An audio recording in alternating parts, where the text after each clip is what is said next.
Hi hello ನಮಸ್ತೆ welcome back ಅನುಸವಿರುಚಿಯನ್ vlogs. I hope ಎಲ್ಲರೂ ಚೆನ್ನಾಗಿದ್ದೀರಾ ಅಂತ ಭಾವಿಸಿದ್ದೀನಿ. ಅನ್ನಂ ಪರಬ್ರಹ್ಮ ಸ್ವರೂಪಂ. ನಾನಿವತ್ತು ಸಿಂಪಲ್ಲಾಗಿ ಕ್ಯಾಪ್ಸಿಕಮ್ ರೈಸನ್ನು ಯಾವ ರೀತಿ ಮಾಡೋದು ಅಂತ ತೋರಿಸ್ಕೊಡ್ತಾ ಇದ್ದೀನಿ. ಈಸಿಯಾಗಿ ಕ್ವಿಕ್ಕಾಗಿ ಮಾಡ್ಕೋಬೋದು. ಬನ್ನಿ ಯಾವ ರೀತಿ ಮಾಡೋದು ಅಂತ ನೋಡೋಣ. ಸಿಂಪಲ್ಲಾಗಿ ಈಸಿಯಾಗಿ ಕಡಿಮೆ ಇಂಗ್ರೀಡಿಯೆಂಟ್ನ ಯೂಸ್ ಮಾಡಿಕೊಂಡು ಕ್ಯಾಪ್ಸಿಕಮ್ ರೈಸನ್ನು ಮಾಡ್ಕೋಬೋದು. ಡಿಫ್ರೆಂಟಾಗಿರುತ್ತೆ, ಟೇಸ್ಟ್ ಕೂಡ ತುಂಬ ಚೆನ್ನಾಗಿರುತ್ತೆ. ಗ್ರೀನ್ ಪೀಸ್ ಬದಲು ನಾನಿಲ್ಲಿ ಸ್ವೀಟ್ ಕಾರ್ನನ್ನು ಆ್ಯಡ್ ಮಾಡ್ಕೊಂಡಿದ್ದೀನಿ. ಸೊ ಅದರಿಂದ ಎಕ್ಸ್ಟ್ರಾ ಟೇಸ್ಟ್ ಅಂತಲೇ ಹೇಳ್ಬೋದು, ತುಂಬ ಚೆನ್ನಾಗಿರುತ್ತೆ. ಬನ್ನಿ ಯಾವ ರೀತಿ ಮಾಡೋದು ಅಂತ ನೋಡೋಣ. ಮೊದಲಿಗೆ ನಾನು ಒಂದು ಪ್ಯಾನನ್ನು ತೊಗೊಂಡಿದ್ದೀನಿ. ಇದಕ್ಕೆ ನಾನು ಒಂದು 8ರಿಂದ 10 ಸ್ಪೂನಷ್ಟು ಆಯಿಲನ್ನು ಹಾಕ್ಕೊಂಡಿದ್ದೀನಿ. ಆಯಿಲ್ ಬಿಸಿಯಾದ ನಂತರ ನಾನಿಲ್ಲಿ ಸಾಸಿವೆ ಮತ್ತು ಜೀರಿಗೆಯನ್ನು ಸೇರಿಸ್ಕೊತಾ ಇದ್ದೀನಿ.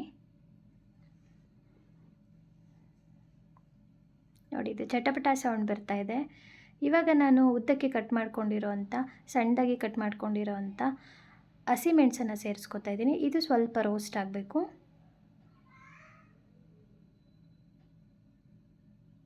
ನೋಡಿ, ಇವಾಗ ಸಣ್ಣದಾಗಿ ಕಟ್ ಮಾಡಿರೋ ಅಂಥ ಈರುಳ್ಳಿ ಸೇರಿಸ್ಕೊತಾ ಇದ್ದೀನಿ.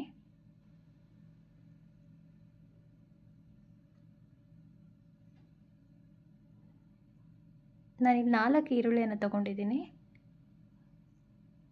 ಇದು ಚೆನ್ನಾಗಿ ರೋಸ್ಟ್ ಆಗಬೇಕು. ಇವಾಗ ನಾನು 2 ಸ್ಪೂನಷ್ಟು ಶುಂಠಿ ಬೆಳ್ಳುಳ್ಳಿ ಪೇಸ್ಟನ್ನು ಸೇರಿಸ್ಕೊತಾ ಇದ್ದೀನಿ. ಈರುಳ್ಳಿಗಿಂತ ಮೊದಲೇ ಶುಂಠಿ ಬೆಳ್ಳುಳ್ಳಿ ಪೇಸ್ಟನ್ನು ಹಾಕಿದ್ರೆ ತಳ ಹಿಡಿದ್ಬಿಡುತ್ತೆ. ಸೊ ಹಾಗಾಗಿ ಈ ರೀತಿ ನಾವು ಈರುಳ್ಳಿ ಹಾಕ್ಕೊಂಡ್ರೆ ತುಂಬ ಚೆನ್ನಾಗಿ ರೋಸ್ಟ್ ಆಗುತ್ತೆ. ಹಸಿ ವಾಸನೆ ಹೋಗೋವರೆಗೂ ನಾವು ಇದನ್ನು ರೋಸ್ಟ್ ಮಾಡ್ಕೊಳ್ಳೋಣ. ಚೆನ್ನಾಗಿ ಫ್ರೈ ಮಾಡ್ಕೊಳ್ಳೋಣ ಈರುಳ್ಳಿಯನ್ನು. ಕಲರ್ ಚೇಂಜ್ ಆಗಬೇಕು ಈರುಳ್ಳಿ. ತುಂಬ ಇದು ಸಾಫ್ಟ್ ಆಗೋದು ಬೇಡ, ಸ್ವಲ್ಪ ಕ್ರಂಚಿನೆಸ್ ಇರಬೇಕು, ಆವಾಗ ಚೆನ್ನಾಗಿರುತ್ತೆ. ನೋಡಿ, ಚೆನ್ನಾಗಿ ಮಿಕ್ಸ್ ಮಾಡ್ಕೊಳ್ಳೋಣ.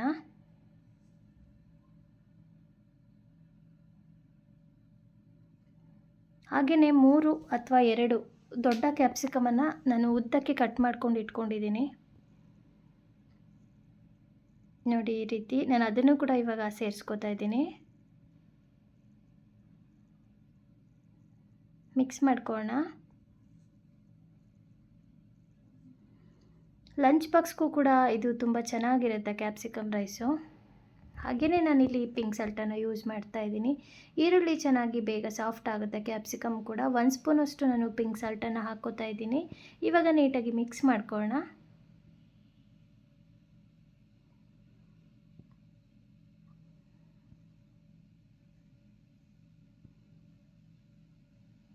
ನೋಡಿ, ಇದು ಚೆನ್ನಾಗಿ ಸಾಫ್ಟ್ ಆಗಿದೆ. ಇಷ್ಟು ಸಾಫ್ಟ್ ಆದರೆ ಸಾಕು, ಸ್ವಲ್ಪ ಕ್ರಂಚಿನೆಸ್ ಇರಬೇಕು.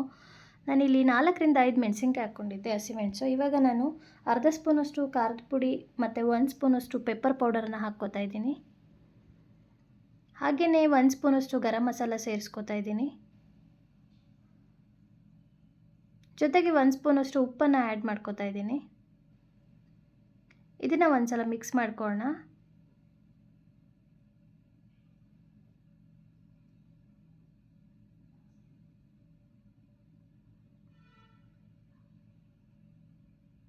ಇವಾಗ ನಾನು ಬೇಯಿಸ್ಕೊಂಡಿರೋಂಥ ಸ್ವೀಟ್ ಕಾರ್ನ್ನ ಸೇರಿಸ್ಕೊತಾ ಇದ್ದೀನಿ.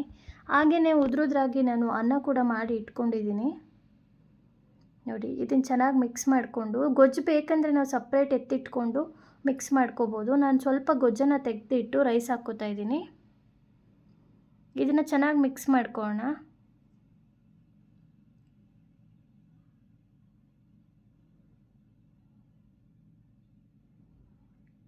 ರೈಸನ್ನು ಉದ್ರಾಗಿ ಮಾಡ್ಕೋಬೇಕು, ತುಂಬ ಮೆತ್ತಗೆ ಮಾಡ್ಕೋಬಾರ್ದು.